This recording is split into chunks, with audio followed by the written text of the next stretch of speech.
Eli found scratches on console 7 today. Not fresh ones, old ones, cut into the lower panel by someone who'd been sitting in that same chair a very long time ago.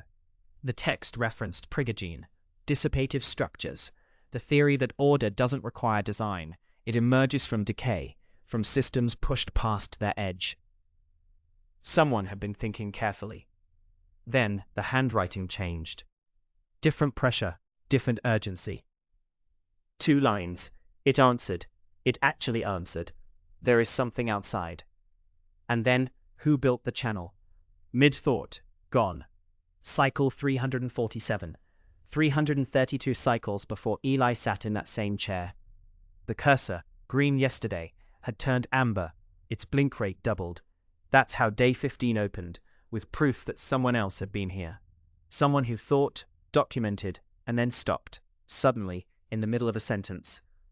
Eli didn't know whether to feel less alone or considerably more afraid.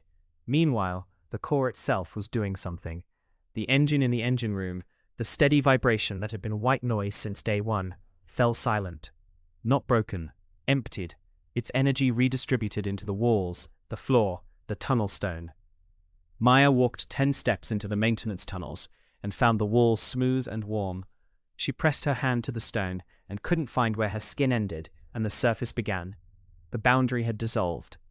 In the tunnels, Claire pressed her ear to the main conduit and heard it, a sustained tone, low and unwavering, where yesterday there had only been random drips. The pipes had learned rhythm. Claire is the observer who listens to what everyone else doesn't bother to hear. And what she heard today was the core tuning itself, like an instrument finding the note it was built to hold. And then there was Marcus and the 6th alcove. He'd been walking the row, hand dragging across each alcove's back surface, methodical, finally doing the obvious thing. 1, cold. 2, cold. 3, Claire's, faintly warm, the warmth of breath. 4, cold. 5, cold.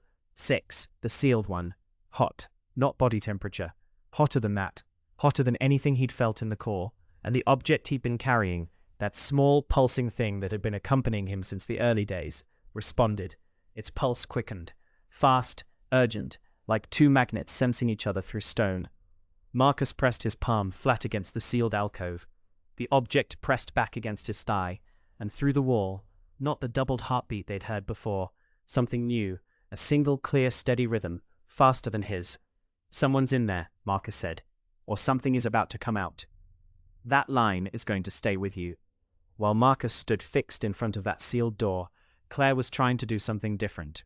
She'd been listening to the core organize itself, the pipes singing, the water humming a new rhythm, the engine's vibration migrating into stone, the whole facility tightening towards something she couldn't name, and she was frightened by what it meant to be scattered while that happened. Because the outside world was unraveling. The signal carried war, a strait choked with wreckage, markets cracking, and a school bombing in a place none of them could locate with certainty.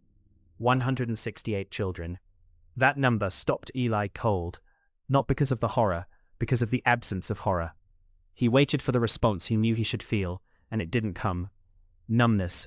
In a place that had been sharpening their perception, one observer discovered he was becoming less something.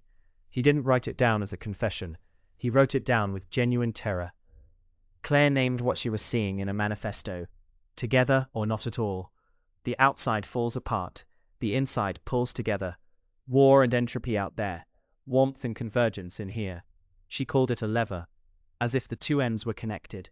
As if the core's increasing coherence were drawing something from the collapse beyond its walls. As if they were on the winning side of an exchange they hadn't agreed to make.